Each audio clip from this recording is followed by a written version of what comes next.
school is a place, willy-nilly, where kids pick up attitudes about learning.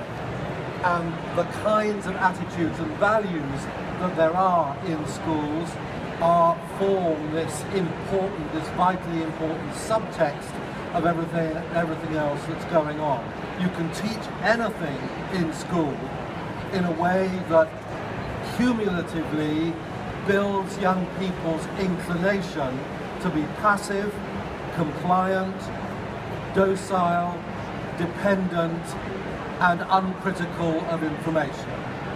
You can teach the Tudors, you can teach Picasso, you can teach the periodic table in a way that builds those capacities. Or, equally, you can teach anything in a way that builds the inclinations to be independent, to be curious, to be resilient, to be responsible, and to be collaborative. It's our choice, it's what teachers do that influences most powerfully that highly important, that vitally important subtext. Some of these, let's have a quick look at some of the learning muscles that we can be cultivating in classrooms. We can help kids become more curious, to develop their ability to wonder, to explore, to be good investigators, or we can deprive them of opportunities to do that. We can help them develop their interest in double-checking the information that they're given and learning to question their own bias, their own likelihood to want to just try and find arguments to reinforce what they already believe. And simultaneously, we're using the Tudors as an exercise machine to develop the inclination, the capacity to put yourself in other people's shoes. We're teaching adding fractions, and we're doing it in a way that simultaneously stretches children's ability to diagnose their own mistakes and correct them for themselves. We're teaching religious festivals, and we're doing it in a way that builds students' ability to collaborate in groups of different sizes and compositions, and so on and so on. And all that, once you start to think in a BLP-ish sort of way, all that becomes relatively doable, relatively easy to think about.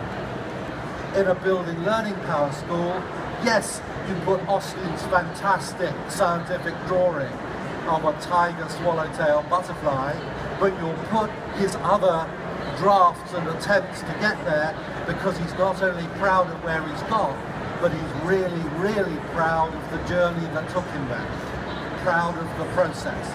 Anybody could make that shift, couldn't they, in the way they select what to put on the walls of their classrooms. It's just a matter of understanding why you should bother and making sure that the children, the students, understand why it's a good idea to become more and more interested in the innards of learning and not just in the outcomes of learning. We have to go beyond the rhetoric here. We have to move schools in this perfectly doable direction. And that's what this book is about. It's trying to speak to parents and teachers as people who share these values, so that voices will become clearer and louder, and we will be persuading the centre, persuading the political parties. That's why we wanted to get this book out before the next general election, the upcoming election. We will persuade a shift in opinion to be happening. And along with the book will go a website and a campaign, things which are about to be launched.